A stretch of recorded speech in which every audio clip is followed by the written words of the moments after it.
Hello दोस्तों। मुझे उम्मीद है कि आप सभी अच्छे होंगे। दोस्तों, अगर आपने बैंक निफ्टी के एनालिसिस की वीडियो देखी है, उसमें मैंने आपको समझाया कि मार्केट ने प्रीवियस डे लो का भी ब्रेकडाउन दिया, साथ ही साथ एक ट्रेंड लाइन का भी ब्रेकडाउन दिया और प्रीवियस डे क्लोजिंग का भी ब्रेकडाउन दिया।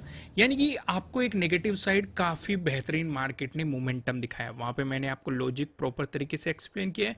अब नज़र डालते हैं निफ्टी 50 पे। आइए इसका पूरा सिनेरियो समझते हैं, ट्रेड के पीछे क्या लॉजिक था, उन चीज़ों को समझने की कोशिश करते हैं।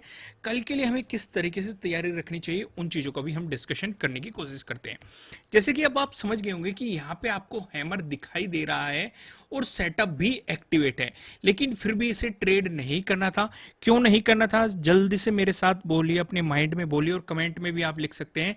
क्या ऊपर ट्रेडिंग डे हाई है, आपको यहां पे ट्रेडिंग डे हाई दिखाई दे रहा है, जो मार्केट के लिए एक रुकावट का काम कर सकता है। जब तक आपको ट्रेडिंग डे हाई का ब्रेकआउट नहीं मिलता, तब तक आपको एक अपॉर्चुनिटी मार्केट में नहीं मिल सकती। आपको इस चीज को ध्यान रख के चलना था, क्योंकि यहां पे हमारा केस 2 आ जाता है। केस 2 क्या कहता है, अगर आपको किसी लेवल का ब्रेकआउट मिल रहा है और नजदीकी रेजिस्टेंस अगर आपको नजर आता है, तो आपको एंट्री नहीं लेनी है। इस रेजिस्टेंस पे मार्केट किस तरीके से रिएक्ट करता है, उन चीजों को ऑब्जर्व करके ही आपको ट्रेड बनती है। ठीक वैसे इसका अपोजिट भी होता है। अगर मार्केट ब्रेकडाउन देने की कोशिश कर रहा है, तो नजदीकी सपोर्ट पे हमें देखना है कि इस सपोर्ट पे मार्केट किस तरीके से रिएक्ट करता है, ब्रेकडाउन देता है या फिर बाउंस करता है। क्योंकि अगर बाउंस करेगा तो हमारे लिए ट्रेडिंग डे हाई बन जाएगा, और यहां पे अपोजिट के केस में हमारे लिए ट्रेडिंग डे लो बन जाएगा।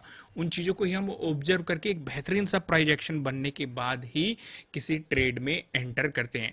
तो उम्मीद है कि इस हैमर पे एंट्री क्यों नहीं बन रही थी, ये लॉजिक आपको प्रॉपर तरीके से समझ में आया होगा। अब सिचुएशन समझते हैं। मार्केट ने जो पहली ही कैंडल दिखाई है, यहां पे काफी बड़ी आपको एक कैंडल देखने को दे दी। मार्केट ने एक रेंज बता दी कि ये ट्रेडिंग डे हाई बना दिया, ये ट्रेडिंग डे लो बना दिया। या तो मार्केट क्या करे, या तो मार्केट ट्रेडिंग डे हाई का ब्रेकआउट देके ऊपर चले, तभी आपको अपॉर्चुनिटी मिल सकती है, क्योंकि मार्केट तब एक पॉजिटिव मोमेंटम के मूड में आ जाएगा। तो आपको ट्रेडिंग डे हाई के ब्रेकआउट वाला सेटअप भी काम करता हुआ दिखाई देगा। दूसरा, यहां पे आप देखेंगे मार्केट ने बार बार, अगर आप देखेंगे, जो हमारा प्रीवियस डे हाई है, ध्यान से समझो चीजों को, प्रीवियस डे हाई का ब्रेकडाउन भी देने की कोशिश की है और दिया भी है, और ब्रेकआउट भी देने की कोशिश की है। बार बार ब्रेकआउट दिया है, बार बार ब्रेकडाउन दिया है, लेकिन कोई ट्रेड नहीं बन रहा था। जल्दी से मेरे साथ बोलो, क्यों ट्रेड नहीं बन रहा था, आपको कमेंट में भी लिखना है। क्योंकि नीचे ट्रेडिंग डे लो है, ऊपर ट्रेडिंग डे हाई है, क्योंकि यहां पे केस 2 आ रहा है। क्या हो रहा है, अगर आपको प्रीवियस डे हाई का ब्रेकडाउन मिल रहा है, तो नीचे सपोर्ट बैठा हुआ है ट्रेडिंग डे लो का। जब भी आपको प्रीवियस डे हाई का ब्रेकआउट मिल रहा है, ऊपर रेजिस्टेंस बैठा हुआ है ट्रेडिंग डे हाई का। इसलिए यहां पे कोई भी सेटअप काम नहीं कर रहा था जब तक मार्केट इस रेंज से बाहर नहीं निकलता। यहां पे आप देखेंगे मार्केट इस रेंज से बाहर निकला और आपको एक काफी बेहतरीन मोमेंटम दिखाया। अब काफी लोग सोचेंगे कि यहीं पे ही सपोर्ट क्यों लिया। देखो दोस्त, मार्केट कहां सपोर्ट लेगा वो हमें आइडिया नहीं होता है, लेकिन हम एक आइडिया लगा सकते हैं। बिल्कुल एग्जैक्ट नहीं पता होता है कहां पे सपोर्ट लेंगे, क्योंकि हम देख रहे हैं कि यहां पे अगर आप पीछे भी जाएंगे, आपको दिखाई देगा इस जोन पे मार्केट बार बार रेजिस्टेंस की तरह एक्ट कर रहा है। तो पॉसिबिलिटी हो सकती है कि मार्केट के लिए सपोर्ट की तरह एक्ट करे, क्योंकि हम जानते हैं रेजिस्टेंस है, ब्रेकआउट मिलते ही वो सपोर्ट की तरह एक्ट करता है। तो इसलिए एक आइडिया होता है।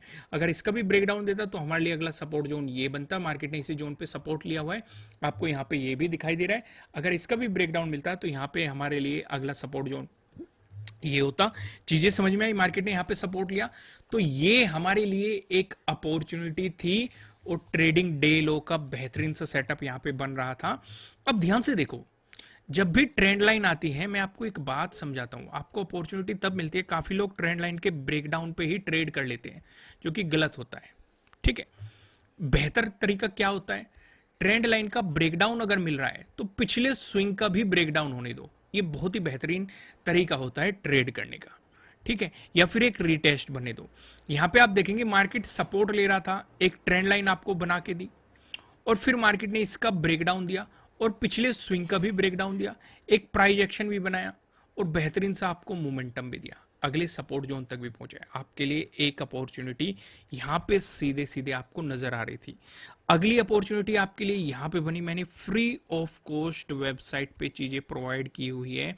आप जाएंगे तो यहाँ पे अगर आप देखेंगे इस बुलिस वाली कैंडल ने पूरा इंगल्फ किया है एक सपोर्ट जोन पे आपके लिए एक बेहतरीन सा बुलिस साइन यहाँ पे बनाया है, एक बुलिस सेटअप बनाया है और बेहतरीन सा प्राइस एक्शन भी आपको यहाँ पे बना के दिया है और सीधे सीधे आपको ये मोमेंटम भी मार्केट में देखने को मिला है।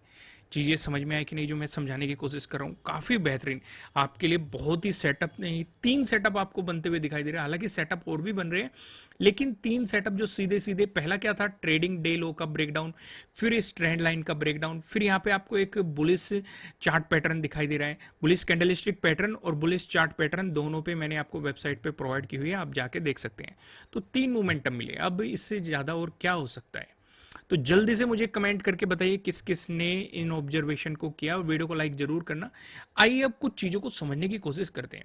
वन डे के टाइम फ्रेम की अगर हम सिनेरियो देखें, नीचे जो हमें सपोर्ट नजर आ रहा है, हमने डिस्कस भी किया था, 19,600 सपोर्ट नजर आ रहा है, जो कि एक काफी मजबूत सपोर्ट दिखाई दे रहा है, क्योंकि अगर नीचे की तरफ मार्केट आए तो हमारे लिए एक सपोर्ट की तरह एक्ट करेगा।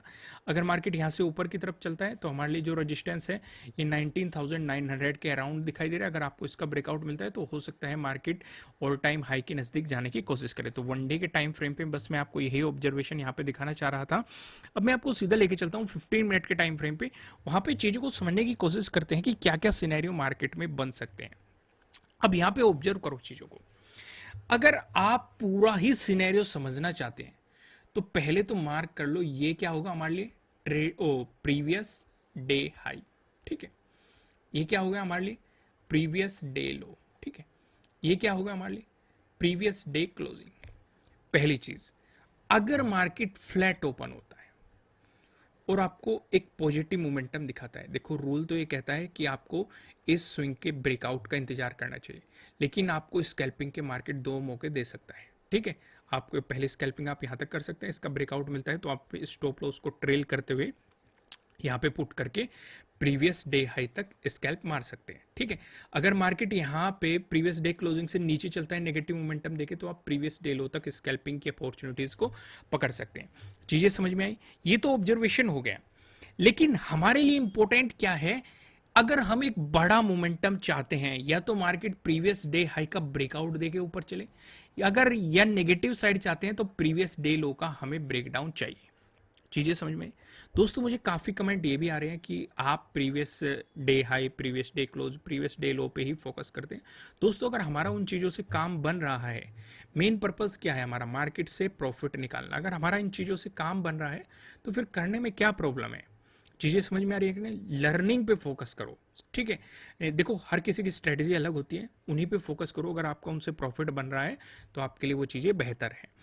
अब यहाँ पे चीजों को समझो, अगर मार्केट फ्लैट ओपन होके पॉजिटिव मोमेंटम दिखाता है तो पहले चीज तो मैं आपको बता चुका, आप स्कैल्पिंग यहां तक कर सकते हैं। अगर इसका ब्रेकआउट मिलता है, आपके लिए जो अगला रेजिस्टेंस नजर आ रहा है 26 का डे हाई रहेगा। अगर आपको इसका भी ब्रेकआउट मिलता है, जो 27 का डे हाई है, आपके लिए अगला रेजिस्टेंस दिखाई दे रहा है। वहीं पे अगर मार्केट फ्लैट ओपन होकर नेगेटिव मोमेंटम दिखाता है, इस सिचुएशन पे आपको प्रीवियस डे लो का ब्रेकडाउन होने देना है। यहाँ पे आपके लिए प्रीवियस डे लो के ब्रेकडाउन वाला सेटअप सीधे सीधे काम करता हुआ दिखाई देगा। इस सिचुएशन पे जो आपके लिए सपोर्ट बन रहा है, अगर आप देखेंगे 31 पे एक इंपॉर्टेंट सपोर्ट जोन बना था, अगर आपको इसका ब्रेकडाउन मिलता है तो इस सिचुएशन पे आप यहाँ पे देखेंगे ये आपके लिए सपोर्ट जोन दिखाई देगा। इसका ब्रेकडाउन मिलता है जो 31 का डेलो है, ये आपके लिए सपोर्ट जोन रहेगा। इसका भी ब्रेकडाउन मिलता है जो 28 का डेलो है, ये आपके लिए अगला सपोर्ट जोन रहने वाला है। चीजें समझ में आ गई? क्लियर हो गए? कोई भी कंफ्यूजन नहीं है ना यहाँ पे? अगर यहाँ पे गैप अप ओपनिंग देखने को मिलती है, देखो क्लोजिंग इस तरीके से हुई है, हम फोकस करेंगे प्रीवियस डे हाई पे, क्योंकि नजदीक इंपॉर्टेंट चीज हमें यही दिखाई दे रही है कि मार्केट इस पे किस तरीके से रिएक्ट करेगा। अगर इस पे गैप अप ओपनिंग देता है मार्केट इसी के आसपास या सेम जोन पे और ब्रेकआउट देके ऊपर चलता है तो आपको ऊपर की तरफ पता है कि आपके रेजिस्टेंस जोन कहाँ कहाँ है। लेकिन अगर यहाँ से बियरिश कैंडल बनी तो प्रीवियस डे क्लोजिंग आपका पहला सपोर्ट रहेगा, इसका ब्रेकडाउन मिल गया प्रीवियस डे लो, और नीचे की तरफ भी आपको पता है कि आपके लिए सपोर्ट जोन कहाँ कहाँ पे है। ठीक है, वहीं पे अगर आपको गैप डाउन ओपनिंग देखने को मिलती है तो हम पूरा फोकस रखेंगे प्रीवियस डे लो पे। अगर प्रीवियस डे लो के आसपास आपको गैप डाउन ओपनिंग देखने को मिलती है और मार्केट ब्रेकडाउन दे के चलता है नीचे की तरफ, एक बेयरिश कैंडल बनती है और उस बेयरिश कैंडल से नीचे चलता है, तो नीचे की तरफ भी आपको पता है कि आपके लिए कौन कौन से सपोर्ट जोन इंपॉर्टेंट होने वाले हैं, इन चीज़ों पे आप फोकस करेंगे। लेकिन अगर मार्केट यहाँ पे बाउंस करता है, प्रीवियस डे लो पे सपोर्ट लेता है और ऊपर की तरफ मोमेंटम दिखाता है, तो मैं आपको सजेस्ट करूंगा कि प्रीवियस डे क्लोजिंग से ऊपर आने दो मार्केट को। फिर आपके लिए जो यहाँ पे रेजिस्टेंस बनेगा, ये प्रीवियस डे हाई आपके लिए रेजिस्टेंस बन जाएगा। इसका ब्रेकआउट मिलता है तो ऊपर की तरफ भी आपको रेजिस्टेंस का आइडिया है। दोस्तों अगर कंटेंट पसंद आ रहा है तो वीडियो को लाइक कीजिएगा, कमेंट करके मुझे बताना कि एनालिसिस कैसे लग रहे हैं, लॉजिक कैसे लग रहे हैं आपको। नए हो सब्सक्राइब करना और बेल आइकन प्रेस करना, जिससे आपको आने वाली वीडियोस के नोटिफिकेशन मिल सकेंगे। फिलहाल इस वीडियो में इतना ही, फिर मिलेंगे किसी नेक्स्ट वीडियो में किसी अच्छे कंटेंट के साथ। Thank you.